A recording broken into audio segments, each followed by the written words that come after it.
అందరికీ నమస్కారం. ఈ రోజు మన గౌరవ అతిథులు ఆనం వెంకటరమణారెడ్డి గారు ఊరఫ్ అదేనండి నల్లబాలు గారు.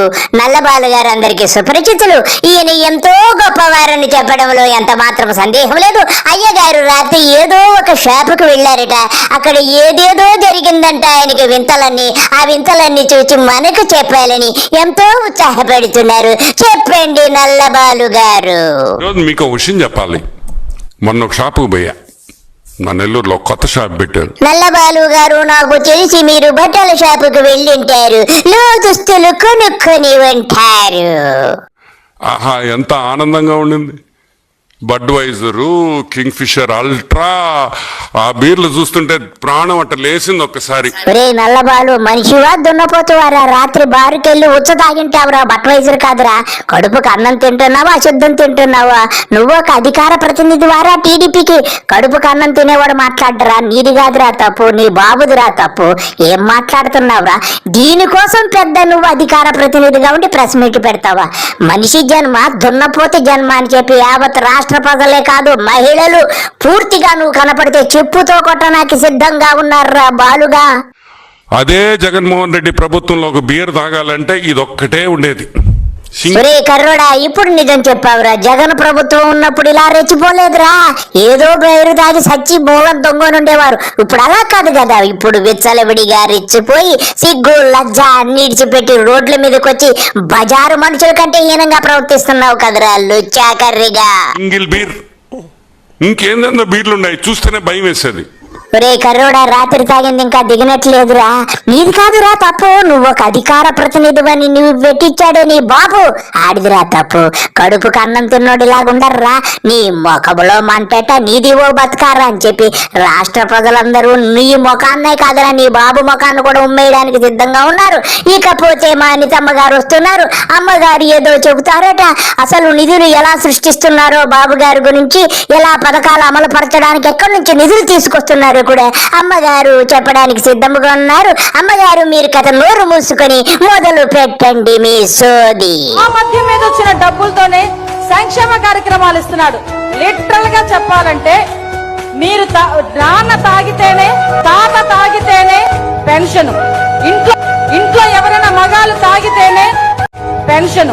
అనితమ్మ గారు, మీకు నేను సలాం చేస్తున్నాను. ఎందుకంటే ఇంట్లో తండ్రి, తల్లి, చెల్లి, పిల్ల, తాత అందరూ తాగితేనే పెన్షన్ వస్తుంది. ఆ నిధులే మా బాబు గారు తెచ్చి ప్రజలందరికీ పెన్షన్ల రూపంలో పంచుతున్నారని చెబుతుంటే నాకు ఎంతో సంతోషముగా ఉంది. కానీ బాబు గారికి తెలిస్తే మీ పరిస్థితి ఏమిటో నాకు భయముగా ఉంది. ఇకపోతే మా పవన్ కళ్యాణ్ గారు వచ్చారు.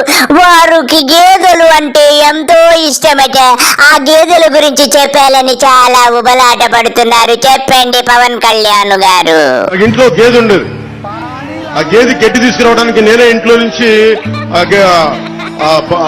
గడ్డి అమ్మే చోటకి వెళ్ళేవాడు, నేనే తీసుకొచ్చేవాడిని. పవన్ కళ్యాణ్ గారు, మీకు పశువులంటే ప్రాణమని నాకు తెలుసు. మీ చిన్నతనము నుంచి గోచి పెట్టుకుని తలపైన బుట్ట పెట్టి కొడవెలి చేత పట్టి గడ్డి కోసి పశువులన్నిటికీ వేసిన తర్వాతే మీరు భోజనం చేసేవారని నాకు ఎన్నో సార్లు చెప్పారు. మీ గోచి సంగతి అంతా నాకు తెలుసు.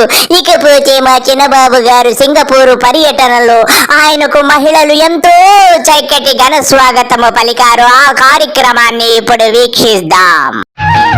ముత్యాల చెమ్మ చెక్క, రత్నాల చెమ్మ చెక్క, పోరురింగు కిలకిల నవ్వులతో అంచెలు రెపరెపలాడ ముత్యాల ఆడుదమా కలకల కిలకిల నవ్వులతో. చిన్నబాబు గారు, మీకు సింగపూర్ లో మహిళలు పలికినటువంటి ఘన స్వాగతానికి నా మనసు పులకించిపోతున్నది. ఇకపోతే మీ నాన్నగారిని ఏదో అన్నారట. ఎందుకు అన్నారు అలాగా? ఆయన ఏదో మడిచి ఎక్కడ పెట్టుకుంటావు పెట్టుకున్నారట. ఎందుకు చిన్నబాబు గారు నాన్నగారిని అలాగా ఏడిపిస్తూ ఉంటారు? మీకు ఇది సబబా? ఆనాడే చెప్పా, మడిచి ఎక్కడ పెట్టుకుంటావు పెట్టుకోపోనానా అని చెప్పిన. చిన్నబాబు గారు నాన్నగారిని ఎక్కడ మడిచి పెట్టుకుంటావో అనకూడదు. చూడు నాన్నగారు ఎలా ఏడుస్తున్నారు. ఇకపోతే మీకు మంగళగిరిలో 2024లో ఎంత మెజారిటీ వచ్చిందో చెప్పండి. మీరు లెక్కలలో ఉద్దండ పండితులని తెలిసింది. మీరు లెక్కలు చెప్పడంలో చాలా మేధావి అని కూడా తెలిసింది.